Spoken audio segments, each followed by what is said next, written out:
Bismillahirrahmanirrahim. Assalamualaikum warahmatullahi wabarakatuh.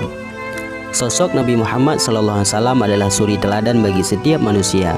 Beliau memiliki akhlak dan karakter yang baik, sehingga pantas dijadikan panutan bagi umat Islam.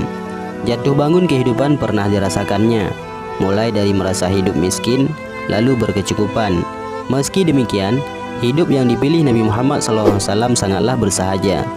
Di balik banyaknya gelar yang disandang oleh Nabi Muhammad, tidak membuatnya untuk hidup sombong. Beliau tetap menjalani hidup dengan sederhana.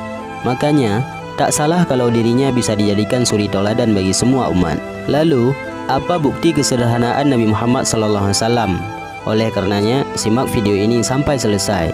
Sebelumnya tekan subscribe dan lonceng notifikasi.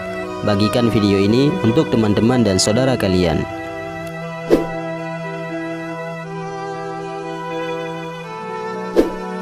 Berbicara tentang bentuk kesederhanaan Nabi Muhammad SAW, rupanya sampai akhir hayatnya, beliau tak pernah menikmati roti sampai kenyang. Dari Abu Hurairah radhiyallahu an, beliau berulang kali mengarahkan jarinya ke mulut sembari mengatakan, Rasulullah SAW dan keluarganya tidak pernah merasa kenyang dalam 3 hari berturut-turut karena memakan roti gandum. Adapun keadaan tersebut terus berlangsung hingga beliau berpisah dengan dunia.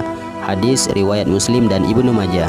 Bukan hanya itu, keluarga Nabi Muhammad SAW juga pernah tidak memasak apapun selama sebulan dan hanya mengonsumsi kurma dan air putih. Aisyah radhiyallahu an mengatakan, sesungguhnya kami, keluarga Muhammad pernah selama sebulan tidak menyalakan api, adapun tidak memasak apapun kecuali kurma dan air. Kesederhanaan Nabi Muhammad SAW juga ditunjukkan ketika dirinya tak berat hati memberikan apapun yang masih dimiliki kepada orang lain. Pada saat itu, ada seorang anak laki-laki yang mengunjungi rumah Nabi Muhammad SAW dan berkata, "Wahai Nabi, aku datang kemari membawa pesan dari ibuku yang meminta ini dan itu." Lalu Nabi Muhammad SAW menjawab, "Maaf, hari ini aku tidak memiliki apapun." Kata ibuku, "Pakaian yang sedang engkau kenakan juga boleh," ujar anak laki-laki tersebut. Tanpa menolak, Rasulullah SAW pun memberikan pakaian yang dia kenakan satu-satunya dan menyerahkannya kepada anak tersebut. Lantas, anak laki-laki tersebut pun tersenyum puas dan pulang tanpa tangan kosong. Selain kisah tersebut, Nabi Muhammad SAW juga pernah tidur beralas tikar yang dilihat langsung oleh sahabatnya Umar ibn Khattab.